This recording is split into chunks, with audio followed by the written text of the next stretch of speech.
मैं साइकोथेरेपिस्ट हूँ, नफ्सियात का माहिर हूँ, मेडिकल डॉक्टर नहीं हूँ। पाकिस्तान में मेरे इदारे में सीनियर मोस्ट हूँ, 18 साल से मैं साइकोथेरेपिस्ट हूँ। अल्लाह के फजल से हमें कोई झूठ बोलने की ज़रूरत ही नहीं।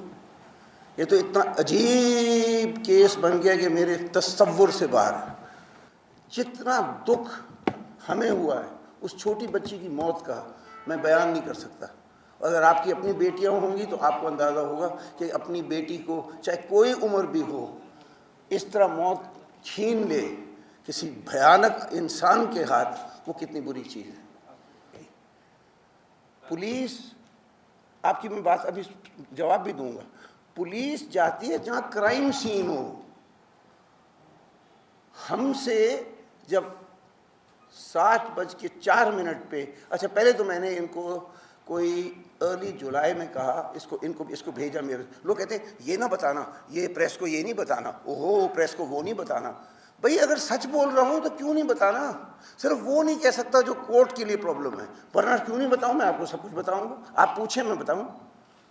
तो उनको मैंने कहा था इसको देख के खुदा के लिए इसको जमा कर दें हमारे पास, साइकियाट्रिस्ट को दिखा के।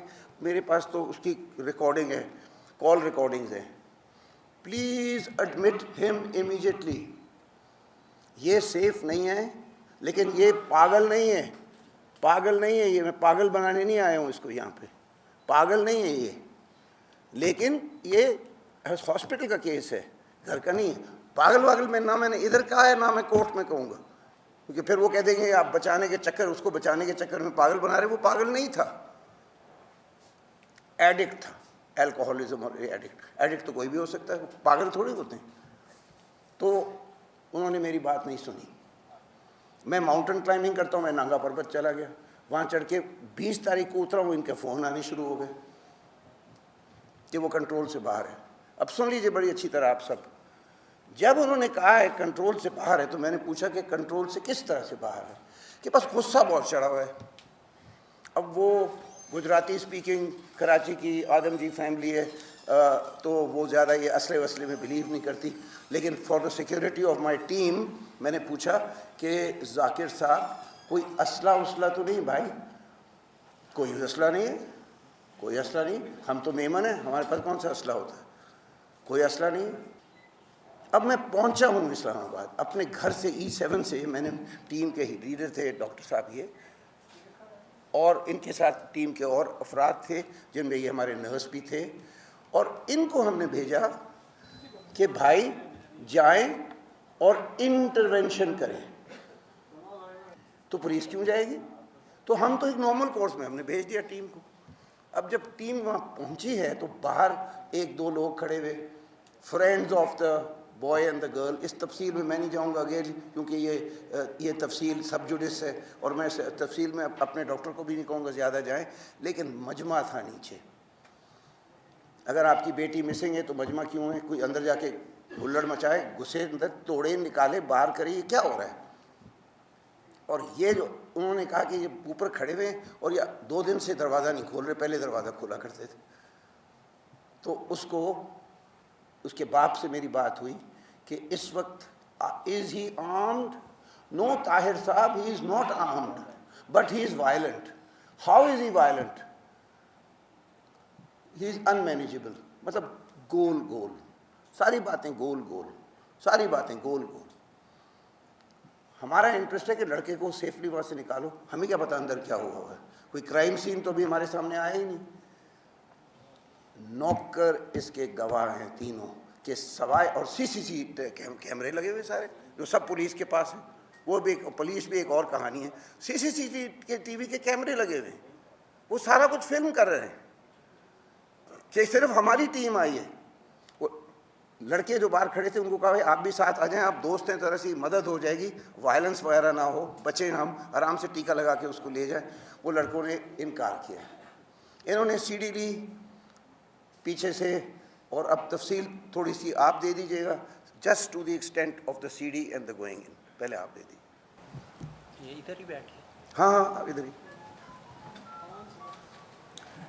जब मैं डॉक्टर वामिक में इंटरवेंशन टीम का इंचार्ज था, जब उधर हम लोग पहुंचे तो CCTV कैमरे में, एक सेकंड ठहरिए, इसको सीसीटीवी कैमरे में जो उसके आई थिंक रूम में अटैच था, ज़ाहिर ने देख लिया था कि बाहर गाड़ी आई हुई है कोई। ज़ाहिर जो है टेरेस पे बाहर आ गया था और इसने बाहर आके कहा कि आप लोग जो हैं मुझे लेने के लिए आए हैं, मैं आप लोगों के साथ नहीं जाऊंगा, आप मेरे घर के अंदर नहीं आ सकते, मैं पुलिस को कॉल करूंगा और बुलाऊंगा। तो मैंने कहा ठीक है, आपका हम वेट करते हैं अगर आप आते तो। डॉक्टर वामिक रियाज। उसके बाद हम लोग अंदर गए, हम लोगों ने अंदर इसके गार्ड्स वगैरह से पूछा सारा कुछ कि कोई इसके पास असला वगैरह कोई चीज़ वगैरह नहीं है। दे डिनाइड इट। हम लोग आराम से ऊपर गए तो दरवाज़ा लॉक था, थंब इम्प्रेशन वाला लॉक था, वो दरवाज़ा हमसे नहीं टूट सका। हमने ताहिर साहब को बताया, इन्होंने उसके फादर से कॉल की, उन्होंने कहा कि दरवाज़ा तोड़ के अंदर चले जाएँ किसी तरह भी। हम लोग फिर आराम से नीचे आ गए, इसका वेट किया थोड़ी देर, क्योंकि इसने फिर हमें बाद में कहा था दरवाजे में से कि मैं आधे घंटे तक खुद आ जाता हूँ। जब ये आधे घंटे तक नहीं आया तो बाहर तकरीबन 8-9 बंदे खड़े हुए थे। इसके दोस्त थे 3 और 5-6 आसपास घरों के गार्ड्स वगैरह। खैर हम लोगों ने सीढ़ी लगाई, फ़ोन हम लोगों ने नीचे रखे क्योंकि सीढ़ी का फासला ग्रिल जो ऊपर वाली थी टेरेस उससे काफ़ी नीचे था। तो हम लोग किसी तरह अभी जो चढ़ गए, ये सबसे आगे था लड़का अमजद, उसके बाद समर था, तीसरे नंबर पे मैं था। यूँ ही इसने अंदर कदम रखा है तो ये अंदर चला गया कमरे में, वो बुलेट लेके गन लेके। एक सेकेंड, अब अमजद हमारे नर्स असिस्टेंट नर्स है जो ग्रीवियसली इंजर्ड था, जिसकी तस्वीरें अभी आपको देंगे। 2 मिनट के लिए डॉक्टर साहब। अमजद बेटा आप बोलिए,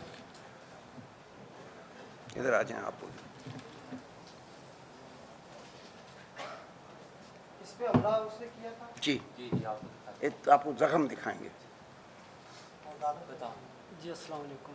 ऊंचा तो जिस टाइम मैं अंदर गया तो उसका पीछे से डॉक्टर साहब भी और जो दूसरे लड़के भी थे तो वो भी साथ आ गए। तो जैसे ही उसने पिस्टल सीधा किया तो ये हम सब पीछे भागे, तो मैं भी भागा पीछे, लेकिन जैसा खिड़की थी उससे बाहर निकलते निकलते थोड़ा टाइम लग गया। तो सबसे एंड में मैं रह गया, तो उसने आके पिस्टल जो है ना मेरे इधर रख लिया। तो पिस्टल जैसा रखा तो फिर मजबूरन मुझे रुकना पड़ा वहाँ पे। तो उसने फायर किया इधर रख के, तो फायर नहीं चला है। तो फिर जो है ना उसको मैंने पीछे धक्का दिया है, पीछे धक्का जिस वक्त दिया है तो वो फिर दोबारा जो है ना उसने मेरे इधर रख के फायर किया, 2 बार फायर किया, लेकिन फिर भी फायर नहीं चला है।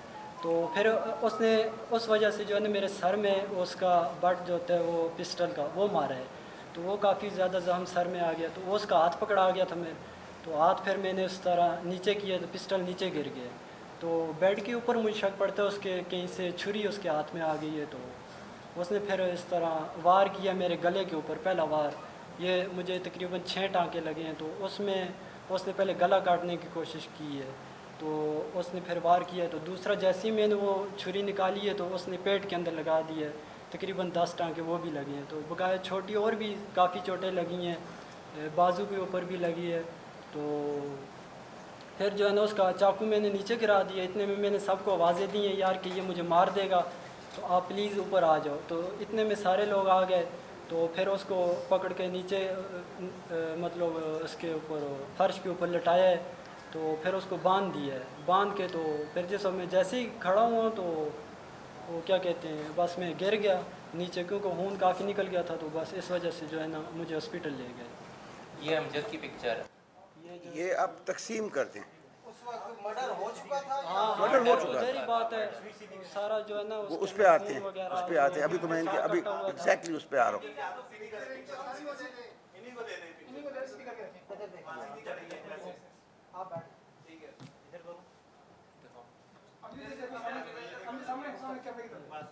ये हॉस्पिटल की पिक्चर है या उसके घर की? नहीं हॉस्पिटल की, हमारे पास पेम्स पेम्स की।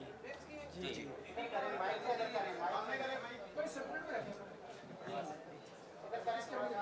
आप सबके लिए बेटा खड़े, ये सबको मिलेगी पिक्चर, हमारे पास कॉपी। ये पिक्चर की कॉपी आप सबके लिए लाए हैं। ये पेम्स के अंदर है ये तस्वीर। फिर उसके बाद दूसरी दिखा दीजिए। हाँ वो आप दिखा। अगर आप जख्म देखना चाहते हैं तो आप थोड़े से। और फिर हम लोगों ने जाहिर जाफ़र, कोई हमारा बंदा उधर गिरा हुआ था, डेड बॉडी पड़ी हुई थी विदाउट हेड, और हमारा बंदा गिरा हुआ था और जाहिर जाफ़र वायलेंट हुआ था और छत से छलांग लगाने की कोशिश कर रहा था। इन सब हालात में हम लोगों ने उस बंदे को लटाया, हम लोगों ने खुद बांधा उधर उसको, और ये उसकी पिक्चर है, ये हम लोगों ने बांधा था।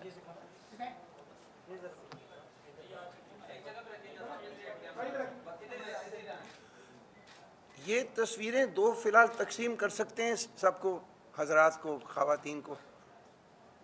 और जो ही ये अंदर में गया था, जब मैंने विदाउट हेड बॉडी देखी थी, मैं टेरेस पे आया था, जो सीसीटीवी फुटेज में भी होगा, मैंने आके जो बाहर लोगों का मजमा था उनको सबसे पहले कहा था ऊंची आवाज़ में कि अंदर मर्डर हुआ है, ये मेडिकल इंटरवेंशन केस नहीं है, ये क्राइम सीन है, आप लोगों में से कोई फ़ौरन पुलिस को कॉल करे या पुलिस को बुला ले। और मैं फिर वापस आके इस बंदे को हॉस्पिटल भेजा था, इसको बांधा था, और फिर पुलिस 10 मिनट बाद आई थी जब हम इसको बांध चुके थे। पिम्स में आपके क्या बयान थे? पिम्स में मैं नहीं किया था, वो वकील साहब पिम्स में। वो उसका जवाब आखिर में सवाल जवाब आखिर में आप ज़रा भाई अपने लिस्ट बना लें ताकि आपके जवाब हम पूरी तरह से दें। हाँ, देंगे। मैं ज़रा तसलसल से चल रहा हूँ। हाँ। एक तो I am very grateful that you are listening. मैं मशकूर हूँ आप सबका कि आप सुन रहे हैं और आपके जहाँ तक हो सका सवाल जो हमें मेरे सब केस को सब जुडिस न करें उनके जवाब भी देंगे, चाहे कुछ भी लगे। तो सबसे पहले तो मैं अब मज़ीद कहानी को आगे लेके चलता हूँ। मैंने इनके वालिद को फ़ोन किया। अच्छा, ये मेरे पास फ़ोन रिकॉर्ड्स हैं, इसलिए पुलिस खेल नहीं सकती हमारे साथ। हमारे पास फ़ोन रिकॉर्ड्स हैं, व्हाट्सएप रिकॉर्ड्स हैं। व्हाट्सएप रिकॉर्ड के अंदर कॉन्वर्सेशन रिकॉर्डेड है, टाइम ऑफ कॉन्वर्सेशन सिर्फ नहीं है, हमारे पास कॉन्वर्सेशन रिकॉर्डेड है। और उनको मैंने कहा कि आपने तो हमें भेजा था यहाँ उसको उठाने के लिए, बच्चे को इंटरसेप्ट करने के लिए, यहाँ तो डेड बॉडी बच्ची की पड़ी हुई है। उनकी रिएक्शन ऐसी थी, अगर खुदा न खास्ता मैं आपके घर फ़ोन करूँ कहूँ आपके घर में एक लाश पड़ी हुई है बच्ची की और आपका बेटा कंट्रोल से बाहर है, आप तो बेहोश हो जाएंगे, चाहे मर्द होंगे औरत हो कि नहीं। नेचुरल ह्यूमन रिस्पॉन्स है। आपको क्या पता कि इनके ऊपर क्या गुजरी है, जो मेरा स्टाफ है, ट्रॉमा और सदमा कितना है जिसके लिए हम थेरेपी करते हैं, ट्रॉमा थेरेपी करते हैं। उनका तो रिएक्शन ऐसे था जैसे कोई कहता है कि अच्छा शराब ज़्यादा पी ली होती। उनका कोई रिएक्शन ही नहीं था, इतना सबड्यूड रिएक्शन था। अब मैं तो साइकोथेरेपिस्ट हूँ ना, मैं तो आपकी शक्ल देख के मेरी